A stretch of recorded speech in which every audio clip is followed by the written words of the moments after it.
Bonjour, bonjour, bienvenue sur le plateau de Batijournal TV. Nous sommes à Batimat 2019 et nous entamons la journée avec la matinale de la construction bois.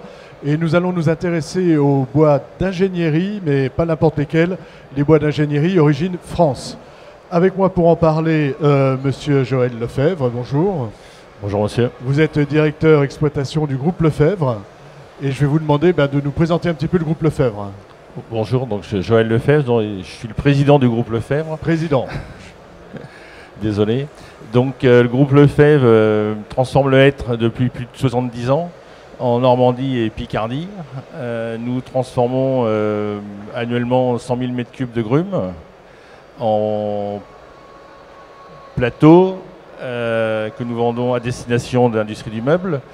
Et nous avons toute une unité de deuxième transformation où nous fabriquons des produits lamellés collés depuis plus de 25 ans, à destination des cuisinistes et plus récemment, nous fabriquons des huisseries de bâtis de porte. Voilà. Donc peut-être que le plateau que nous avons devant vous vient de chez vous. Celui-ci, je pense pas, non, mais il pourrait venir de chez nous. Mince, il a des défauts. À côté de vous, monsieur Vincent Marlin, excusez-moi, bonjour. Vous êtes chef de marché construction bois chez Pifto Bois. Et je vais vous demander de nous présenter Pifto. Oui, bonjour. Alors Pifto, nous sommes un industriel français, un groupe familial qui a fêté ses 70 ans l'année dernière. Nous avons 3 sites de production. Première activité, nous sommes transformateurs et scieurs de bois. Et nous avons développé des produits destinés à différents marchés, le marché de la construction, le marché de l'aménagement extérieur, de l'énergie et d'équipement des collectivités. Nous transformons uniquement du résineux, environ 850 000 m3 de grumes par an, et essentiellement bien sûr des bois français, notamment sur nos sites de Vendée et d'Égletons, avec un fort développement, ça va sur le marché de la construction ces dernières années, avec le développement des produits collés et des produits d'ingénierie dont on va parler ce matin, autour des BMA, BLC et du CLT, puisqu'on a une unité de production de CLT qui a tourne démarré depuis l'année dernière. Voilà, il y a un an. À côté de vous, monsieur Christian Fanguin, bonjour. Bonjour. Vous êtes responsable technique Bois PE. Bois PE. Alors Bois PE, on est basé à Égletons sur le campus universitaire, on est voisin du site industriel. Alors on a trois activités. La première, c'est la formation des professionnels à la construction bois. Donc il y a des entreprises qui viennent de toute la France pour se spécialiser dans la construction bois. On a une activité d'édition pour diffuser les savoirs au plus grand nombre, sur les différents aspects de la construction bois. On vient de faire un ouvrage avec la mise à jour du DTU 31.2. Et la troisième activité, c'est une relation avec les industriels pour le développement de produits et l'innovation. Alors on va commencer avec vous, monsieur Fanguin. Et vous allez, je vais vous demander de nous faire un petit panorama, un petit historique de ce qu'est un bois d'ingénierie. Déjà une définition, qu'est-ce que c'est qu'un bois d'ingénierie? Et puis ensuite de nous faire un petit panel des différents systèmes qui existent. Alors, déjà un petit historique rapidement. Après-guerre, il faut dire qu'on avait un grand savoir-faire en construction bois en France, puisque dans toute l'Europe même. Au Moyen-Âge, tous les urbains vivaient dans de la construction bois à R+5. Donc ça, c'est pas négligeable. Après-guerre, il y a eu un besoin de construction rapide et d'autres systèmes ont pris le dessus. Mais le bois a commencé à évoluer en bois d'ingénierie. Alors, l'un des premiers matériaux, c'était le lamelé collé. Donc, le bois d'ingénierie, c'est un bois composite, en fait, c'est un bois déjà qui est raboté, qui est séché, et dans lequel on va ajouter des liants, de la colle. Par exemple, le lamelé collé, c'est typique. Avec des petits bois, on fait des bois très grand. L'idée, c'est avec du petit bois, de faire des bois très grands et surtout à qualité constante. Voilà, alors l'idée de lamelé collé, c'est du bois sec. Alors, une petite parenthèse, on est passé du bois de charpente au bois de construction sur les 2 dernières générations. Je rappelle que la charpente, c'est le dernier ouvrage en bois, donc qui supporte que le toit en fait, donc il n'y a pas d'incidence sur tout l'ouvrage qui est dessous. Avec le bois de construction, c'est un bois qui part du premier niveau et qui va s'élever sur plusieurs niveaux. Donc il faut absolument du bois dont on maîtrise le taux d'humidité. Donc la première chose, c'était pour maîtriser le taux d'humidité et avoir des bois très gros, c'est d'en faire des petits morceaux qu'on sèche rapidement et après de les coller entre eux pour faire des grosses poutres. Ça, c'est le principe du lamelé collé. Ensuite, on a la poutre en I. Alors après, poutre en I, avec un panneau dérivé type poutre type OSB. Donc ça a à peu près une trentaine d'années en France. Après, on a eu en grosse innovation les panneaux massifs. Donc trois familles, on va dire le CLT, qui est un bois collé, donc un contreplaqué géant, dans lequel on découpe des bâtiments et qu'on assemble les morceaux. Voilà, dont on parle énormément en ce moment. Hein. Voilà, tout à fait. Il y a le MHM, c'est la même technique, mais au lieu de la colle, on met des clous aluminium. Donc là, c'est plutôt marginal. Et puis, il y a les panneaux d'OSB très épais, comme le Magnum Board, qui permettent aussi de construire la même philosophie que le CLT en panneaux massifs. D'accord. Et encore ? Alors ça, on en est là. En production française, on réfléchit peut-être à faire du contreplaqué structurel qu'on appelle le lami-bois, parce qu'on a des essences de bois qui s'y prêteraient. Donc là, c'est des lamelles fines collées, et ça permet d'avoir en très faible épaisseur des fortes solidités d'ouvrage.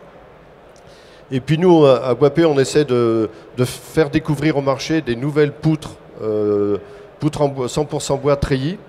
C'est-à-dire que c'est simplement comme ces poutres acier, hein, ouais, qu'on a l'habitude ça de ressemble voir, aux poutres, ça ressemble exactement, à ce qu'il y a autour dans mais notre 100% bois, qui donne une grande facilité de mise en œuvre et surtout qui simplifie la vie de tous les lots techniques, parce qu'il n'y a plus de percement à faire dans les poutres et on passe à l'intérieur. Donc voilà un peu, les évolutions et peut-être des projets d'avenir. Ouais. Monsieur Marlin, au niveau du bois français, de l'utilisation du bois français, est-ce qu'on était habitué à utiliser ces bois d'ingénierie? Comment on a fait leur développement et où est-ce qu'on en est aujourd'hui dans le marché? Alors clairement, le marché français utilise des bois d'ingénierie depuis de nombreuses décennies, hein, notamment du lamellé collé. Hein, c'est vraiment le produit qui avait lancé, on va dire, le marché en France. Et ce marché se concentrait au départ autour de lamellistes. Ce sont des fabricants qui faisaient des ouvrages en fait, qui n'étaient pas forcément dans la production industrielle, mais qui construisaient des bâtiments, notamment des gymnases, des grands bâtiments, en arc cintré, et c'est eux qui ont développé beaucoup la technique du lamellé collé en France. Je dirais que la vulgarisation, la diffusion, on va dire, des produits au plus grand large, elle s'est faite au départ, c'est vrai beaucoup, et encore aujourd'hui, avec des productions plutôt d'import, notamment d'Autriche, d'Allemagne, des pays du Nord. Et il faut quand même leur donner, bien sûr, leur rendre hommage, parce que c'est eux qui ont vraiment développé le marché et la consommation, et qui ont permis à des industriels comme nous, derrière, d'investir dans des outils de production, car on avait un volume, un marché existant qui justifiait les investissements qu'on faisait. Donc au fur et à mesure, même si la part des produits d'import est encore importante, il y a beaucoup d'industriels et fabricants en France qui font du lamellé collé, des contre-collés, du BMA, et dernièrement, bien sûr, du CLT. Voilà, donc aujourd'hui, le CLT. Vous voulez ajouter quelque chose? Non, pas pour le moment. On ne parle pas encore du hêtre, on va y venir. Tout à l'heure. Sur Monsieur Fanguin a fait allusion à ce bois déroulé, c'est ça, hein? Alors, je sais que c'est des choses qui sont dans les tuyaux, mais qui ne sont pas aujourd'hui encore. Mais ça permettrait éventuellement de régler un problème qu'on a en France avec les Douglas, qui sont de trop gros format, c'est ça? Alors, expliquez-nous. Oui, ce que je peux vous expliquer déjà, c'est qu'en France, et c'est important de le dire, on a des très bonnes essences résineuses, des très bonnes essences tout court pour faire du bois de structure. C'est clair que le marché a beaucoup absorbé de bois nordique et autres, avec des bonnes capacités, des bonnes qualités mécaniques. Mais en France, notamment autour des essences comme le Douglas, le hêtre, on va en parler bien évidemment, et le pin, sont des essences qui ont des très très bonnes résistances mécaniques, voire au-delà des bois blancs. Et c'est vrai que les produits d'ingénierie comme le lamellé collé, le BMA et peut-être potentiellement le LVL sont des bons débouchés pour ces produits-là, puisqu'on a permis de faire reconnaître des très bonnes résistances mécaniques, classement GL28, voire au-delà, pour ces produits-là.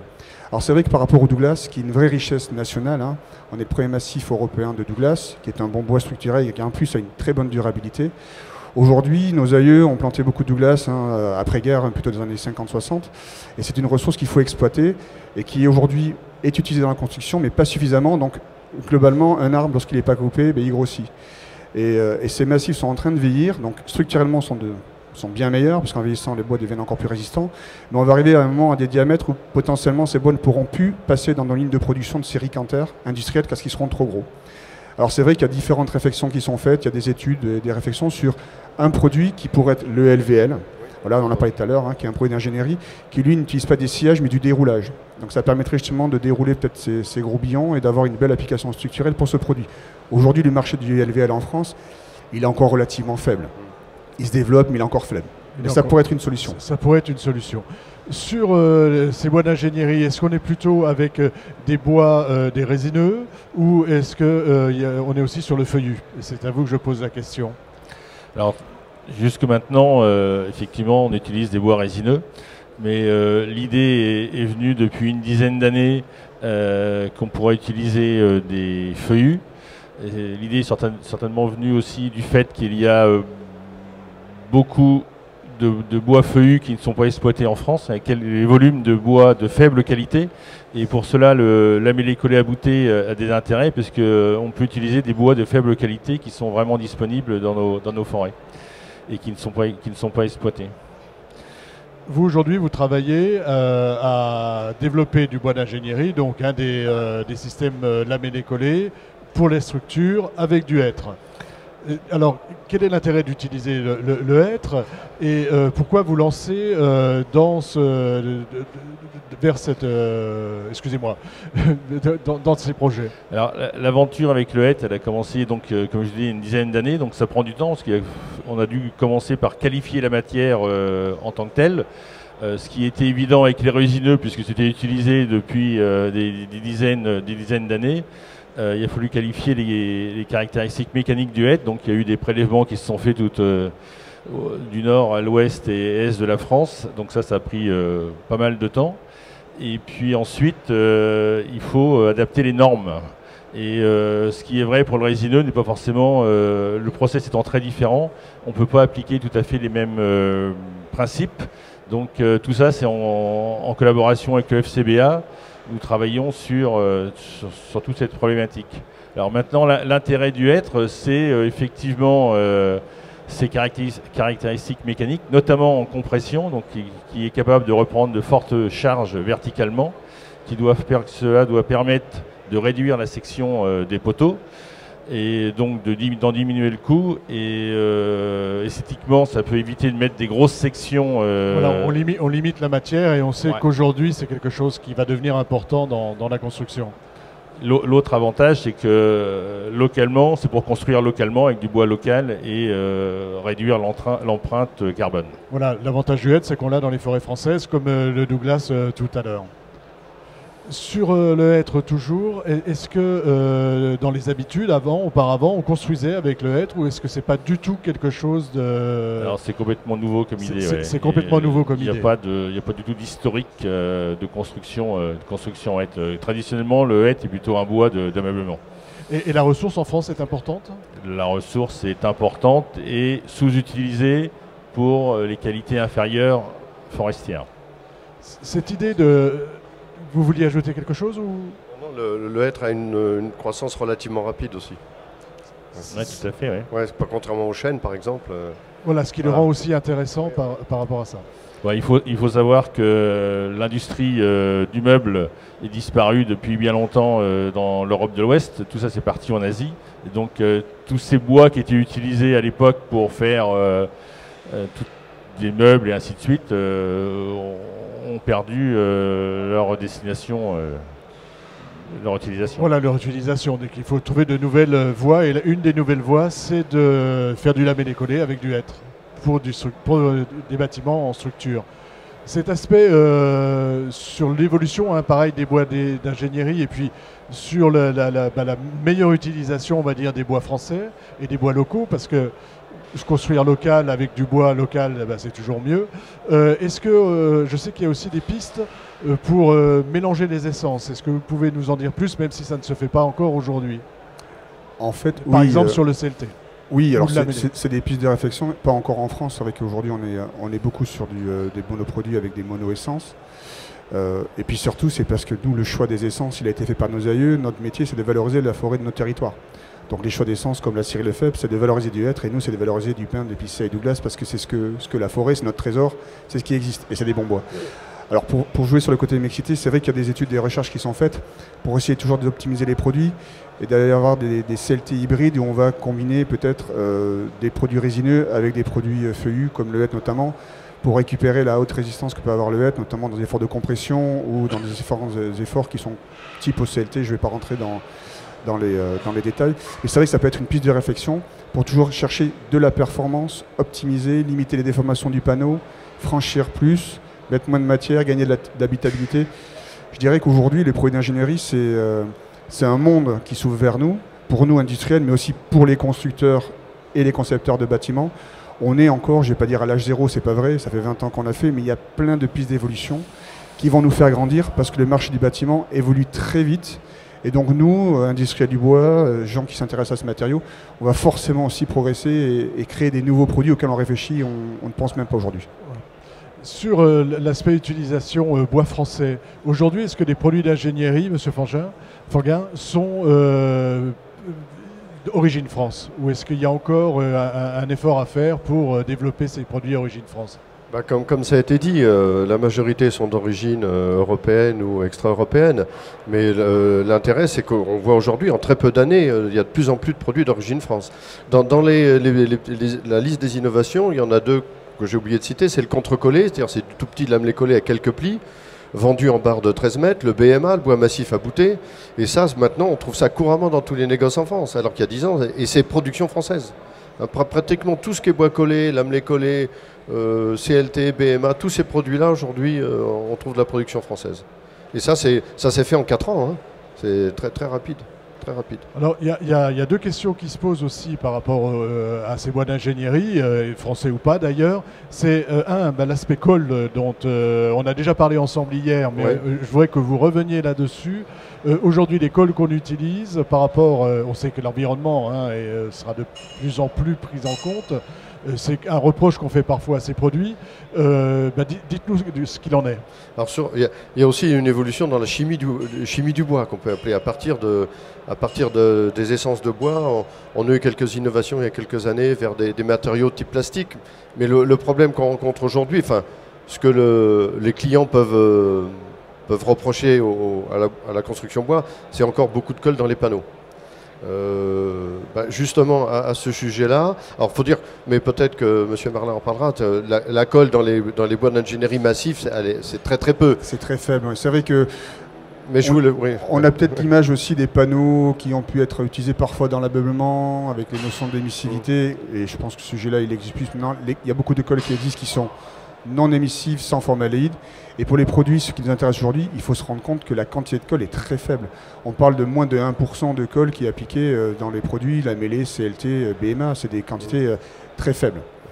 Voilà. Ouais, pour revenir, donc effectivement, une nouveauté là sur Batimat, c'est des premiers panneaux dérivés du bois avec 100% une colle végétale. C'est-à-dire que là, on a un matériau 100% végétal. Et je pense que c'est une évolution qui va prendre de la place dans tout ce qui est panneaux agglomérés, OSB, contreplaqués. Voilà, c'est une évolution logique, on va dire. Oui, tout à fait, tout à fait. On est quand même sur des produits globalement, le bois, qui sont très très performants au niveau écologique. On est sur un matériau qui pousse dans les forêts, qui capte du carbone, qui stocke du carbone dans des bâtiments. Voilà, on ne va pas aller l'embêter trop sur la colle. Donc c'est vrai que la colle, c'est un axe de travail important, mais quand on voit l'impact vraiment favorable qu'on a dans la construction, l'impact colle de moins de 1%, il faut qu'on travaille dessus, mais c'est vraiment pour moi une goutte d'eau. Je ne veux pas rester trop longtemps dessus, une goutte d'eau. Mais en tant que journaliste, mais ça permet de communiquer aussi. Quand je visite et quand je discute avec d'autres personnes que de la filière bois, c'est un des reproches. C'est le premier qui vient tout de suite, puisqu'il faut bien trouver des défauts. Il faut bien trouver quelque chose. Il faut bien trouver quelque chose. Sur deux choses encore, et puis on en aura terminé avec notre petit échange. Le CLT aujourd'hui, qui est le bois d'ingénierie qui fait l'actualité, on va dire. On le trouve où? Alors, vous voulez dire, on peut le trouver chez nous? Non, mais on le trouve où dans la construction Non, j'ai bien compris. Aujourd'hui, c'est vrai que l'usage du CLT peut être multiple. On va vraiment de la maison individuelle jusqu'à des bâtiments de grande hauteur à plusieurs étages, en passant par des collèges, des lycées, des bureaux. Mais l'usage du CLT, je dirais, c'est vrai qu'il y a des constructeurs, des promoteurs qui développent des systèmes tout CLT, donc murs, planchers, toiture, support d'étanchéité. Mais en termes de développement, on voit quand même, selon la typologie des bâtiments, des pistes de développement plus fortes qui s'orientent, qui seraient plutôt sur la dotation horizontale, notamment en plancher, en support d'étanchéité, avec des systèmes hybrides poteau-poutre, sur lesquels on va venir mettre ce plancher CLT. Il faut voir que ce système-là, et même globalement la construction bois, on n'est pas, on va dire, des ayatollahs du bois. Ce produit-là peut être utilisé avec des systèmes qui peuvent être aussi du béton, qui peuvent être aussi du métal, qui peuvent être différents types. C'est vraiment un produit, quand on parle vraiment spécifiquement du CLT, qui peut trouver un usage dans différents types de systèmes constructifs et de bâtiments. Ouais. Sur vos produits en hêtre, donc qui seront, si j'ai bien compris, plutôt donc des poteaux, Tout à fait. Qu'est-ce que vous espérez en termes de développement et pour quel type de construction? Est-ce que vous êtes aussi sur les bâtiments à plusieurs étages? Qu'est-ce que vous visez comme marché, on va dire? Donc nous sommes toujours en phase de développement et surtout en phase de qualification du produit, et on fait différents tests afin d'obtenir les meilleures résistances. Donc c'est des combinaisons, longueur d'aboutage, nombre de lamelles, épaisseur des lamelles. Enfin, voilà, vous êtes encore dans la phase de recherche et développement. Les détails. Et de toute manière, l'objectif, c'est effectivement d'obtenir des résistances les plus importantes possibles dans le but de construire des immeubles de grande hauteur, afin de pouvoir réduire les sections à la base le plus possible. Dernière question, la RE 2020 est attendue pour bientôt. Est-ce que toutes les FDES sont prêtes? Parce qu'on a vu que c'était un des problèmes qui pêchait dans les bâtiments bas carbone. On n'avait pas tous les éléments pour pouvoir faire le calcul correctement. Du côté du bois, et du bois français évidemment, comment ça se passe? Alors les FDES collectives, notamment pour les bois français, vont être publiées, sont prêtes, notamment autour d'une démarche qui a été faite par la fédération, donc ça ils existent. D'autres industriels aussi, certains industriels éditent leur propre FDES lorsqu'ils essaient d'optimiser certaines valeurs. C'est vrai qu'on avait un train de retard au niveau du bois il y a encore quelques mois, et que c'est un sujet qui a vraiment été pris à bras le corps, et qu'aujourd'hui les FDES sont disponibles et permettront de vraiment donner une visibilité aux concepteurs sur les bilans carbone de leurs bâtiments. Vous étudiez le bilan carbone un peu Pardon ? Est-ce que vous étudiez le bilan carbone des produits que vous êtes en train de développer?